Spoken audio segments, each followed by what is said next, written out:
Hello guys, welcome back. Malagant here. I wanted to talk about leveling experience in Elder Scrolls Online, especially for the new players.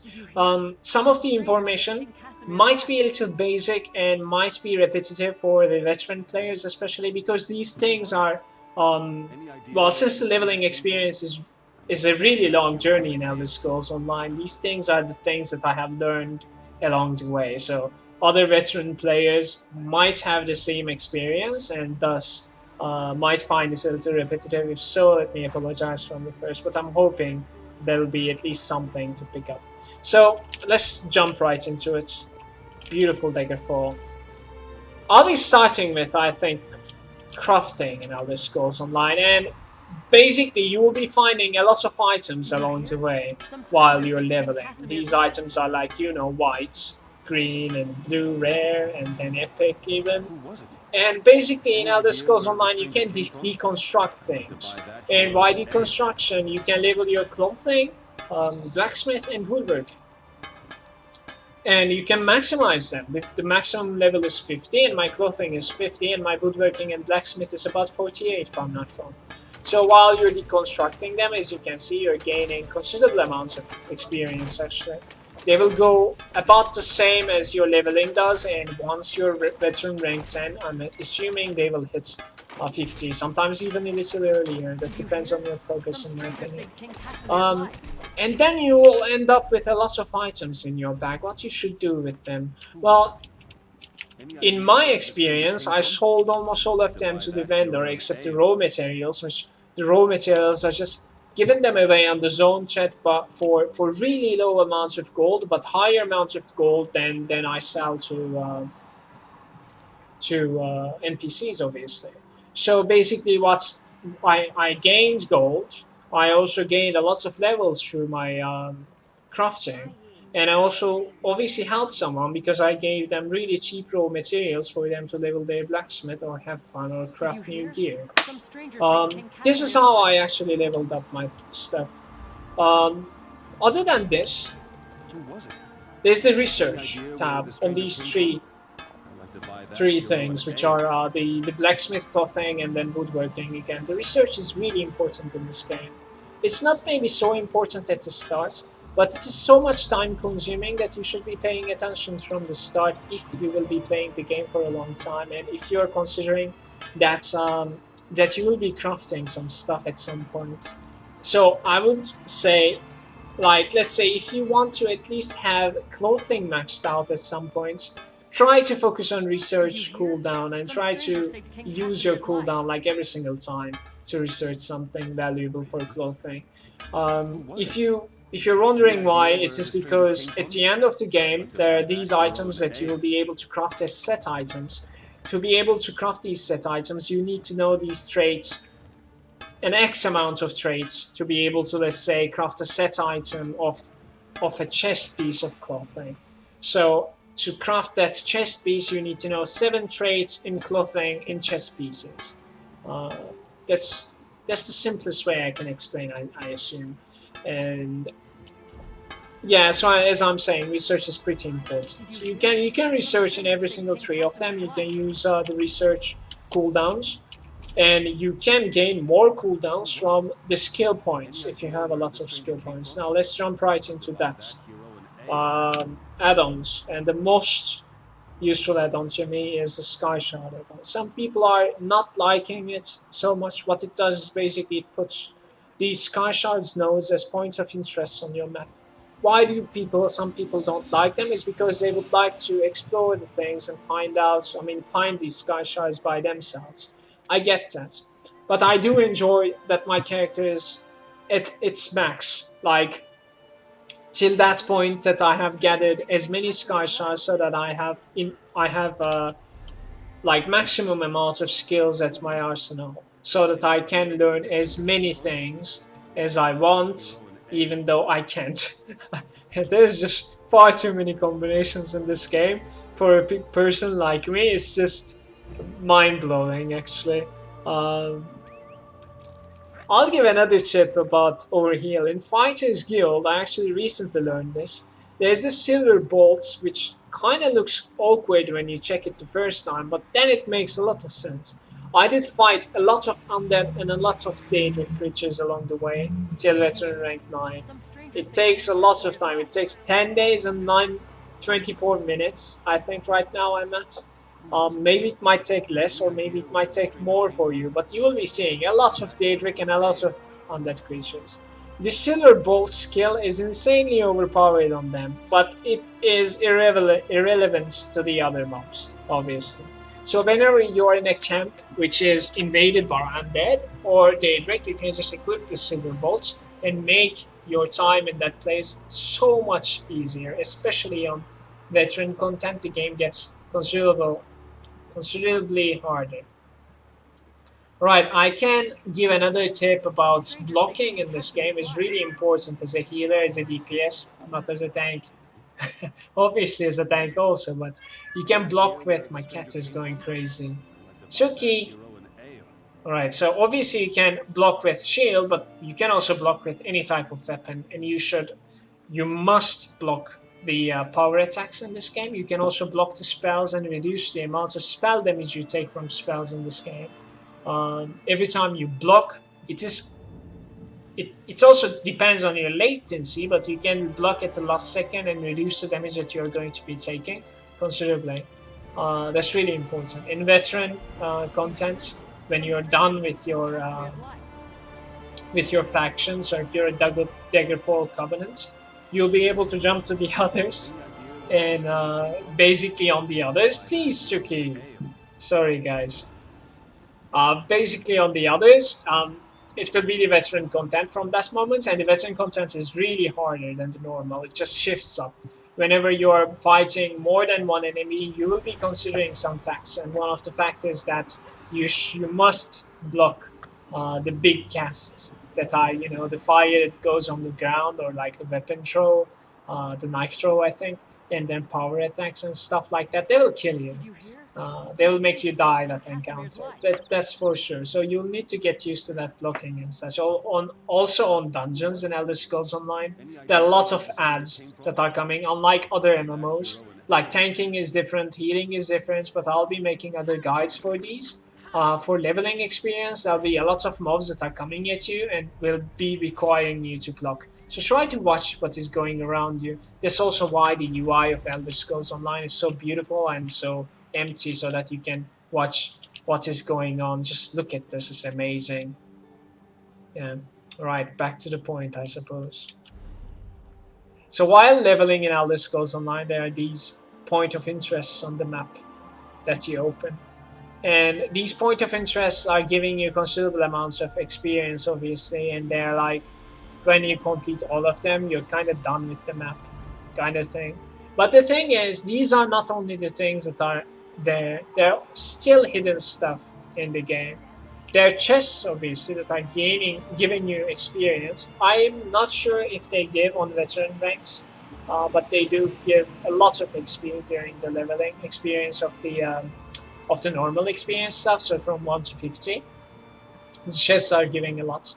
And then there are some merchants even. I mean, would you believe it? There are some merchants that you can steal stuff from, and not only you will gain items and gold. I mean, your character is like, your money of or your life, and the merchant has to give what he has, and basically it's an NPC. Yeah, so it gives what he has, and not only you gain those items and the gold of his, but also you kind of complete this kind of an adventure, and you gain experience from it also. It's kind of fucked up, actually. Sorry for the language, but still, it's cool.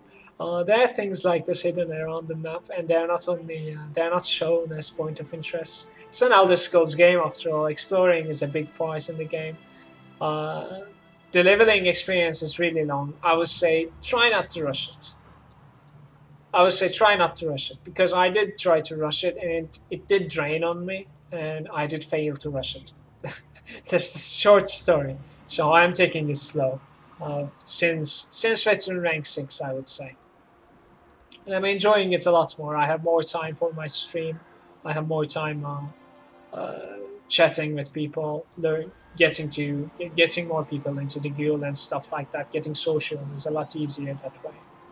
And I'm kind of listening some of the conversations about the quests. Some of the quests are not really worth watching, listening to every single voice acting, some of the quests are definitely worth it. The story is just amazing, and some of them really nice. They will make you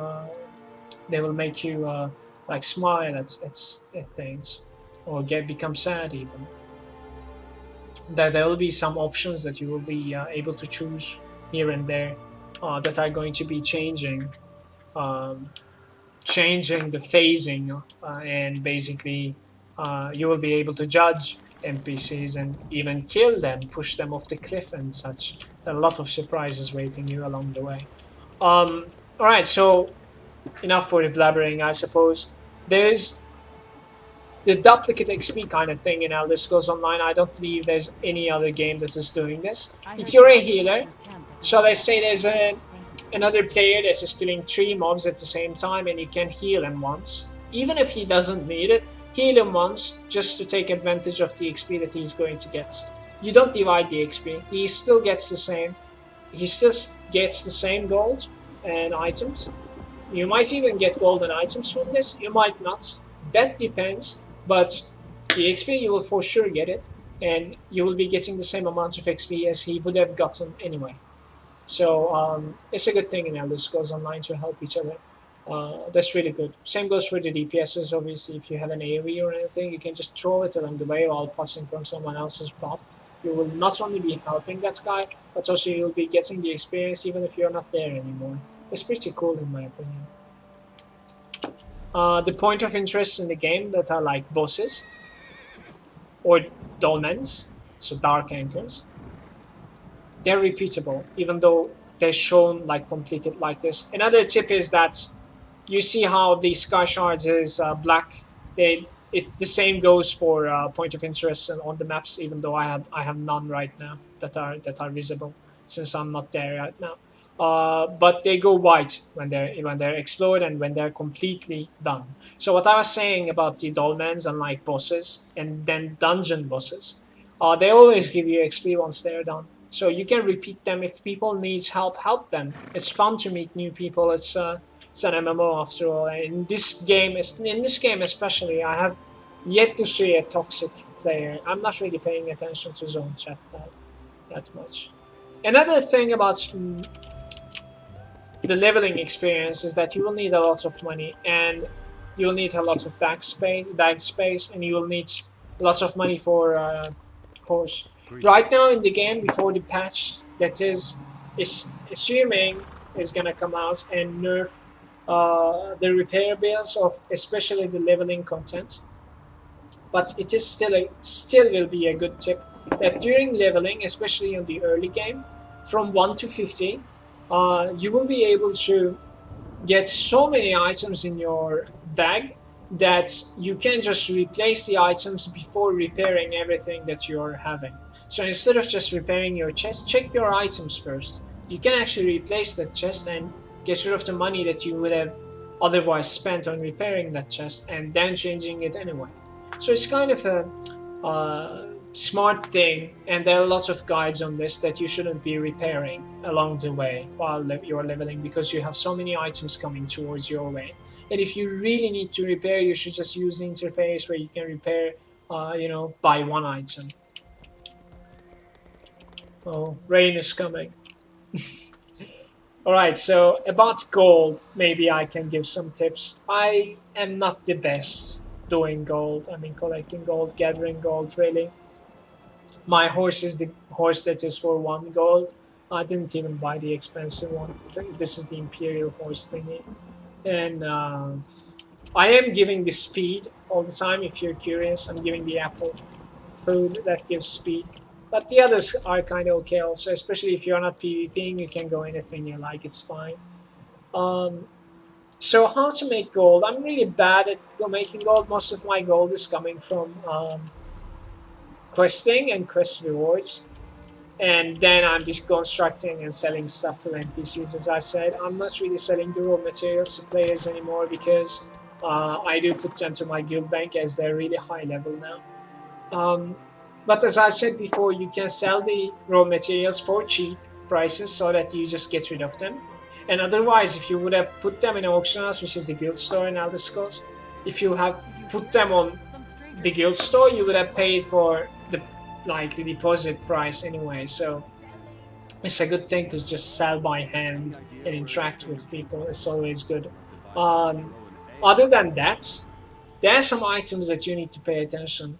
Easiest way to find these items is the set bonuses. If you see something with a set bonus, just paste it on the zone chat and say selling for cheap. I mean, you will sell that item or deconstruct that item and get about 50 gold worth from that item if you're not using it. If you sell it to a player for 500 gold, that's really easy money. And trust me, it is not scamming. No, I even need those items while leveling because everyone wants their character to look not only look cool but also be strong so that they can overcome the content and have fun while doing so. It's not really fun to, pull two mobs at the same time and then fail killing them or just kill them by the edge. It's a lot more fun to just really overpower them and feel that you're strong and hero of Tamriel kind of thing. So yeah, try those. Try to sell the strong items that you find on Zone Chat and sell them for cheap. It's not really kind of thing. Maybe vampires and werewolves are gonna hate me, but it's not really worth to get a bite for money. It is always worth to upgrade your bank because you will end up doing it anyways. It's always worth to upgrade your bank, I would say until 80. After 80, I don't think it's that much necessary. Try to get it for your horse if you don't have it yet. Same goes for the bank. Maybe get it till 80 slotted and then try collecting for your horse. If you pay attention to the zone chat and if you try to sell the right items from the zone chat, obviously don't spam it, but just link it every once and then, every 1 hour or something, or every time you log in, just sell your iron ingot instantly. Just sell, say, iron ingot cheap, just want to get rid of it. So simple. There's so many players playing and someone will need it. You will maybe need it, obviously. You will try to be a little strong, I guess, to get it to your horse if you really wanted to. You can get your horse by, like, unlike other reviewers, it's not really that much gold, trust me. You can get your horse by around 20, 20, 25, I would say. Easily. Other than this, I don't think there's anything that I would like to talk about. I'm just gonna check because I did have some notes, but I didn't really check them. Hear ye, hear ye. A runner from the Lion Guard has Yeah, been you can collect some resources along the way while you're leveling. I didn't do that. The only um, good part of collecting resources in Elder Scrolls Online is that when you refine these materials into raw materials, I guess. I don't know. No, the raw is okay. I'm using it wrong. Am I not? has been slain. So anyway, when you refine the wood that you collected on the floor, um, the materials that you are getting from this is actually a little better than the materials that when you deconstruct a wooden stack. So there's a little edge of refining over deconstructing, that's for sure. But I am not exactly sure if refining is giving experience. I don't think it is, but I might be wrong, and I'm sorry. And so don't take my word on it. But as far as I know, it was not giving. So I guess that's it from me. If I have more things to say, I'll most likely. Okay, we can learn it. Just say. Oh, we cannot learn it at 50%. If I have more things to say, I'll 100% have more videos up about any kind of tips. I just wanted to make a huge video about so far what I have learned, and I just wanted to give it out once and for all instead of making small lots of videos, so you don't really need to waste your time.